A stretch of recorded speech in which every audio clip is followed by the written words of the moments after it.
उत्तराखंड के शिक्षकों के लिए क्या टीईटी जरूरी हो गया या फिर उनके लिए मजबूरी हो गया?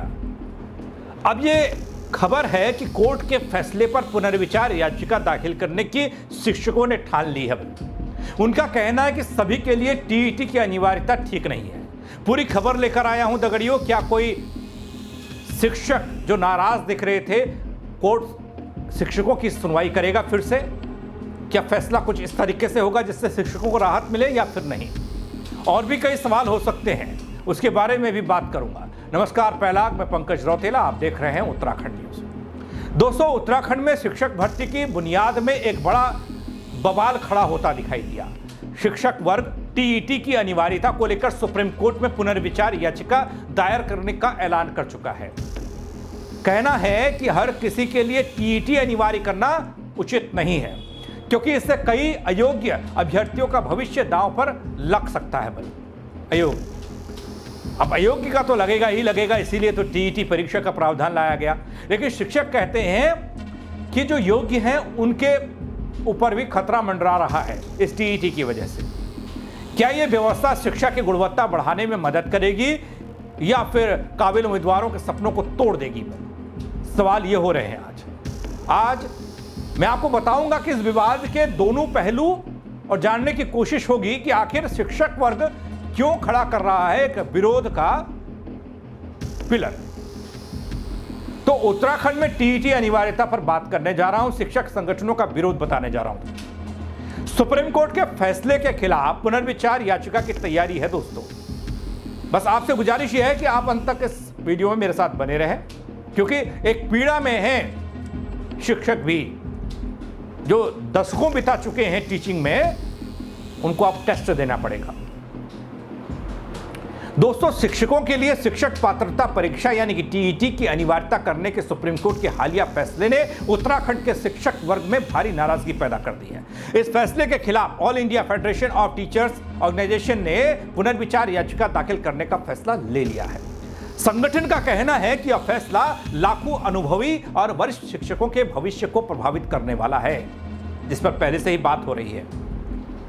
प्रमोशन नहीं मिलेगा, रिटायरमेंट होगा तो फायदा नहीं मिलेगा और तमाम तरह की चीजें आगे बताऊंगा आपको। जो सालों से सेवा में हैं, टीचिंग करा रहे हैं और टीईटी की बाध्यता के कारण वे न सिर्फ पदोन्नति से वंचित रह सकते हैं, बल्कि अपनी नौकरी की सुरक्षा को भी लेकर असुरक्षित महसूस कर रहे हैं अपने आप को। यह समझ लीजिए कि इधर कुआं उधर खाई वाली स्थिति हो गई शिक्षकों के लिए।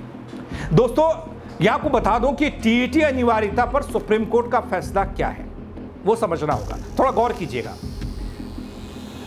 शिक्षक पात्रता परीक्षा टीईटी को केंद्र और राज्य सरकारें शिक्षक भर्ती का अनिवार्य आधार बनाती है। इसे लाया ही इसलिए गया ताकि शिक्षकों की गुणवत्ता सुनिश्चित की जा सके कि वो काबिल हैं या फिर नहीं। हालांकि उत्तराखंड समेत कई राज्यों में पहले से कार्यरत शिक्षकों की टीईटी अनिवार्यता नहीं थी। जब ये कानून आया, ये बात हुई, उससे पहले जो टीचर्स हैं उनकी बात हो रही है। लेकिन हाल में जो सुप्रीम कोर्ट ने इस नियम को सभी शिक्षकों पर लागू करने का फैसला सुनाया, इसका मतलब ये कि जो शिक्षक पहले बिना टीईटी पास किए सेवा में हैं, उन्हें टीईटी पास करना आवश्यक हो गया, अनिवार्य हो गया। वरना कोई पदोन्नति या फिर रिटायरमेंट के मामलों में जो चीज़ें मिलती हैं, सेवा मुक्ति के मामलों में बाधित हो सकती है, उनकी तमाम चीज़ें अड़ंगा आ सकता है। अब आता हूं शिक्षक संगठन की आपत्तियों और मांगों पर। यह तो हो गया सुप्रीम कोर्ट ने क्या कहा है, लेकिन अब शिक्षक क्या कह रहे हैं वो बताता हूं। दरअसल दोस्तों, all India Federation of teachers association ने इस फैसले पर कड़ी प्रतिक्रिया दी है। संगठन का कहना है कि लाखों शिक्षक, जिनमें से कई 20 साल या फिर उससे ज्यादा सेवा दे चुके हैं, अब इस फैसले के कारण वो चिंतित है। ऐसे शिक्षकों को टीईटी की बाध्यता के कारण पदोन्नति से वंचित करना अनुचित बता रहे हैं शिक्षक। साथ ही यह भी कहा जा रहा है दोस्तों कि टीईटी का उद्देश्य शिक्षकों की गुणवत्ता सुधार हो सकता है, उन्हें सुधारना हो सकता है, लेकिन सेवा में बने रहने के लिए इसे बाध्य करना ठीक नहीं है। बाध्यता बनाना और वरिष्ठ शिक्षकों को इसके लिए मजबूर करना गलत बताया जा रहा है। टीचर्स कहते हैं, शिक्षक कहते हैं और मानते हैं कि शिक्षकों की सेवा की सुरक्षा के लिए इस तरह की कठोर शर्तें नहीं लगानी चाहिए। दोस्तों, संगठन की ओर से यह भी फैसला लिया गया है कि वे इस मामले को केंद्रीय शिक्षा मंत्री धर्मेंद्र प्रधान के सामने रखने जा रहे हैं, ताकि उन्हें शिक्षकों की स्थिति से अवगत कराया जा सके, बताया जा सके कि इस मनोदशा में शिक्षक अभी हैं, वो पढ़ाएं या फिर अब कोर्ट कचहरी करें। एक उम्र निकल गई पढ़ाते पढ़ाते बच्चों, अब बोले टीईटी पास करिए। अगर केंद्रीय मंत्री बात करने के बाद भी समाधान कुछ ऐसा निकलता नहीं है, शिक्षक संगठन सुप्रीम कोर्ट में पुनर्विचार याचिका दायर करेंगे। दोस्तों, अगर शिक्षकों की दिक्कतें और इस फैसले के प्रभाव को देखें तो उत्तराखंड समेत देश के कई राज्यों में ऐसे शिक्षक हैं जो लंबे समय से बिना टीईटी पास किए हुए कार्यरत हैं और बच्चों को पढ़ा भी रहे हैं। कई बार ये शिक्षक पदोन्नति से वंचित हो जाते हैं या उनके स्थायी सेवा का सवाल आ जाता है, उसमें बाधाएं आ जाती हैं। टीईटी अनिवार्यता के कारण ऐसी स्थिति और ज़्यादा जटिल हो जाएगी, ये कहना है शिक्षकों का। टीईटी परीक्षा की तैयारी और उसमें सफल होना एक चुनौतीपूर्ण कार्य बन गया है, शिक्षक कह रहे हैं। सेवा में लगे शिक्षकों के लिए अतिरिक्त तैयारी करना बहुत ज़्यादा कठिन होने जा रहा है, खासकर तब जब वे वर्षों से कक्षाओं में पढ़ा रहे हैं। इसके अलावा कई शिक्षक ग्रामीण या फिर दूर दराज के इलाकों से आते हैं दोस्तों, जिनके पास तैयारी के लिए संसाधन और समय की भी कमी दिखती है। ऐसे में शिक्षक संगठन का यह कहना है कि उन्हें बिना उचित तैयारी के वक्त के वो कैसे टीईटी कर सकते हैं, उसके लिए बाध्य कैसे किया जा सकता है। शिक्षक वर्ग के हक और सम्मान के खिलाफ है ये, वो बता रहे हैं। वहीं आपके मन में एक सवाल आया होगा कि इस टीईटी की अनिवार्यता को लेकर क्या है सरकार की सोच। दोस्तों, टीईटी को अनिवार्य बनाने का मुख्य उद्देश्य शिक्षकों की गुणवत्ता सुनिश्चित करना है। ये पहले भी मैंने बताया, शिक्षा के स्तर को ऊंचा उठाना है। सरकारों का यह मानना है कि इससे शिक्षकों के चयन को पारदर्शी तरीके से किया जा सकता है, योग्यता अनुसार किया जा सकता है, जिससे बच्चों को बेहतर शिक्षा मिल सके। उत्तराखंड सरकार समेत कई राज्य सरकारों ने टीईटी को शिक्षक भर्ती प्रक्रिया का अनिवार्य हिस्सा बनाया है।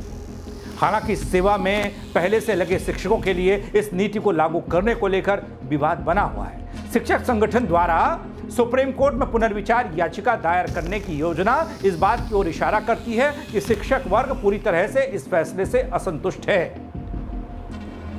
अब यह याचिका संभवतः अदालत से इस फैसले को दोबारा और जरूरत पड़ने पर संशोधन करने की मांग करेगी। बल्कि अनुभवी शिक्षकों का सुरक्षा और सम्मान मिलना चाहिए, ये तो सभी कहेंगे और शिक्षक भी कह रहे हैं। इस मामले में केंद्र सरकार, राज्य सरकार, शिक्षक संगठन और कोर्ट कचहरी न्यायपालिका के बीच में संवाद जरूरी लगता है। अब कैसे टेबल टॉक हो वो जाने सिस्टम के लोग और शिक्षक संगठन। शिक्षक संगठन के प्रयास में यह उम्मीद जगती है कि टीईटी की अनिवार्यता की व्यवस्था में लचीलेपन और संवेदनशीलता लाई जा सकती है। हालांकि अभी भी इस पूरे मामले में जो टीईटी करना अनिवार्य कर दिया गया, शिक्षकों के ऊपर ये कह सकते हैं कि एक तलवार लटक रही है। पशुपेश में शिक्षक है, करे तो करे क्या, टीईटी की रजामंदी दें या फिर नौकरी करें, बच्चों को पढ़ाएं या टीईटी की चिंता करें, बच्चों को पढ़ाएं या सुप्रीम कोर्ट या कोर्ट कचहरी करें, बच्चों को पढ़ाएं या राज्य सरकार के दरवाजे पर जाएं या धर्मेंद्र प्रधान केंद्रीय मंत्री के दरवाजे पर जाएं। ये स्थिति बड़ी गजब की हो गई है लकड़ी। हाँ, इतना तो जरूर है कि शिक्षा व्यवस्था पर सवाल और शिक्षकों के शिक्षण में व्यवधान और तमाम तरह की चीजें हो सकती हैं। इसको लेकर आप क्या सोचते हैं, कमेंट के जरिए बताइएगा और खबर को शेयर कीजिएगा और लोगों तक पहुंचाइएगा, लाइक कीजिएगा। मेरे साथ जुड़ने के लिए आप सबका बहुत शुक्रिया दगड़ियों। जय उत्तराखंड।